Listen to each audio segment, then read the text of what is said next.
Le dessein était hardi, hérissé de difficultés, impraticable peut-être. Monsieur Fogg allait risquer sa vie, ou tout au moins sa liberté, et par conséquent la réussite de ses projets. Mais il n'hésita pas. Il trouva d'ailleurs dans Sir Francis Cromarty un auxiliaire décidé. Quant à Passepartout, il était prêt, on pouvait disposer de lui.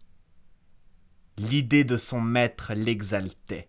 Il sentait un cœur, une âme sous cette enveloppe de glace. Il se prenait à aimer Phileas Fogg. Restait le guide. Quel parti prendrait-il dans l'affaire? Ne serait-il pas porté pour les hindous? À défaut de son concours, il fallait au moins s'assurer de sa neutralité. Sir Francis Cromarty lui posa franchement la question. « Mon officier, répondit le guide, je suis Parsi, et cette femme est Parsi. Disposez de moi. Bien, guide, répondit M. Fogg. Toutefois, sachez-le bien, reprit le Parsi, non seulement nous risquons notre vie, mais des supplices horribles si nous sommes pris. Ainsi, voyez. C'est vu, répondit M. Fogg. Je pense que nous devrons attendre la nuit pour agir. Je le pense aussi, répondit le guide. Ce brave hindou donna alors quelques détails sur la victime. C'était une indienne d'une beauté célèbre, de race parsie, fille de riches négociants de Bombay. Elle avait reçu dans cette ville une éducation absolument anglaise, et à ses manières, à son instruction, on l'eût crue européenne. Elle se nommait Aouda. Orpheline, elle fut mariée malgré elle à ce vieux Raja du Bundelkund. 3 mois après, elle devint veuve. Sachant le sort qui l'attendait, elle s'échappa, fut reprise aussitôt, et les parents du Raja, qui avaient intérêt à sa mort, la vouèrent à ce supplice auquel il ne semblait pas qu'elle pût échapper. Ce récit ne pouvait qu'enraciner M. Fogg et ses compagnons dans leur généreuse résolution.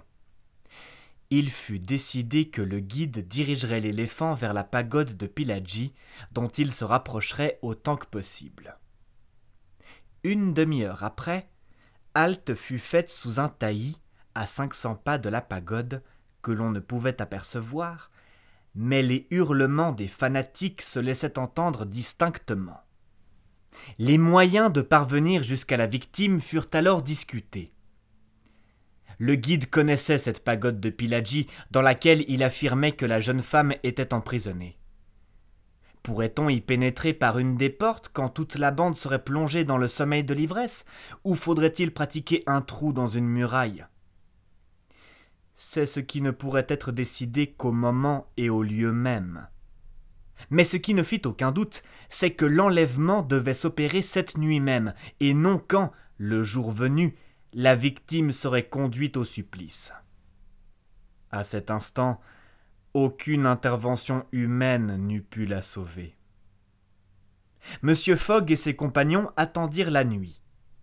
Dès que l'ombre se fit, vers 6 heures du soir, ils résolurent d'opérer une reconnaissance autour de la pagode. Les derniers cris des fakirs s'éteignaient alors. Suivant leur habitude, ces Indiens devaient être plongés dans l'épaisse ivresse du hang, opium liquide mélangé d'une infusion de chanvre, et il serait peut-être possible de se glisser entre eux jusqu'au temple. Le Parsi, guidant M. Fogg, Sir Francis Cromarty et Passepartout, s'avança sans bruit à travers la forêt. Après 10 minutes de reptation sous les ramures, ils arrivèrent au bord d'une petite rivière, et là, à la lueur de torches de fer à la pointe desquelles brûlaient des résines, ils aperçurent un monceau de bois empilé. C'était le bûcher, fait de précieux santal et déjà imprégné d'une huile parfumée. À sa partie supérieure reposait le corps embaumé du Raja qui devait être brûlé en même temps que sa veuve. À 100 pas de ce bûcher s'élevait la pagode dont les minarets perçaient dans l'ombre la cime des arbres. « Venez !» dit le guide à voix basse.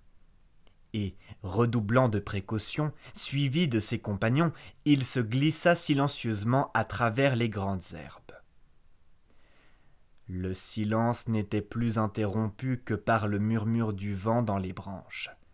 Bientôt le guide s'arrêta à l'extrémité d'une clairière.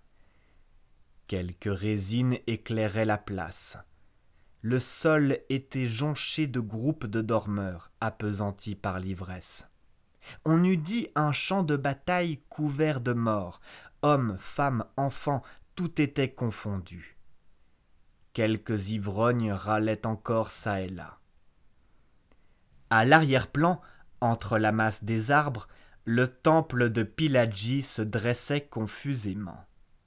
Mais au grand désappointement du guide, les gardes des Rajas, éclairés par des torches fuligineuses, veillaient aux portes et se promenaient le sabre nu. On pouvait supposer qu'à l'intérieur, les prêtres veillaient aussi. Le Parsi ne s'avança pas plus loin. Il avait reconnu l'impossibilité de forcer l'entrée du temple et il ramena ses compagnons en arrière. Phileas Fogg et Sir Francis Cromarty avaient compris comme lui qu'ils ne pouvaient rien tenter de ce côté. Ils s'arrêtèrent et s'entretinrent à voix basse. « Attendons, » dit le brigadier général. « Il n'est que 8 heures encore, et il est possible que ces gardes succombent aussi au sommeil. »« Cela est possible, en effet, » répondit le Parsi. Phileas Fogg et ses compagnons s'étendirent donc au pied d'un arbre et attendirent. Le temps leur parut long. Le guide les quittait parfois et allait observer la lisière du bois. Les gardes du Raja veillaient toujours à la lueur des torches, et une vague lumière filtrait à travers les fenêtres de la pagode. On attendit ainsi jusqu'à minuit. La situation ne changea pas. Même surveillance au dehors. Il était évident qu'on ne pouvait compter sur l'assoupissement des gardes. L'ivresse du hang leur avait été probablement épargnée. Il fallait donc agir autrement et pénétrer par une ouverture pratiquée aux murailles de la pagode. Restait la question de savoir si les prêtres veillaient auprès de leurs victimes avec autant de soin que les soldats à la porte du temple. Après une dernière conversation, le guide se dit prêt à partir. Monsieur Fogg, Sir Francis et Passepartout le suivirent. Ils firent un détour assez long afin d'atteindre la pagode par son chevet. Vers minuit et demi, ils arrivèrent au pied des murs sans avoir rencontré personne. Aucune surveillance n'avait été établie de ce côté, mais il est vrai de dire que fenêtres et portes manquaient absolument. La nuit était sombre. La lune, alors dans son dernier quartier, quittait à peine l'horizon encombré de gros nuages. La hauteur des arbres accroissait encore l'obscurité. Mais il ne suffisait pas d'avoir atteint le pied des murailles, il fallait encore y pratiquer une ouverture. Pour cette opération, Phileas Fogg et ses compagnons n'avaient absolument que leur couteau de poche. Très heureusement, les parois du temple se composaient d'un mélange de briques et de bois qui ne pouvait être difficile à percer. La première brique, une fois enlevée, les autres viendraient facilement. On se mit à la besogne, en faisant le moins de bruit possible. Le Parsi d'un côté, Passepartout de l'autre, travaillait à desceller les briques de manière à obtenir une ouverture large de 2 pieds. Le travail avançait, quand un cri se fit entendre à l'intérieur du temple, et presque aussitôt d'autres cris lui répondirent du dehors. Passepartout et le guide interrompirent leur travail. Les avait-on surpris ? L'éveil était-il donné ? La plus vulgaire prudence leur commandait de s'éloigner, ce qu'ils firent en même temps que Phileas Fogg et Sir Francis Cromarty. Ils se blottirent de nouveau sous le couvert du bois, attendant que l'alerte, si c'en était une, se fût dissipée et prêts, dans ce cas, à reprendre leur opération. Mais, contre-temps funeste, des gardes se montrèrent au chevet de la pagode et s'y installèrent de manière à empêcher toute approche. Il serait difficile de décrire le désappointement de ces 4 hommes arrêtés dans leur œuvre. Maintenant qu'ils ne pouvaient plus parvenir jusqu'à la victime, comment la sauveraient-ils ? Sir Francis Cromarty se rongeait les poings.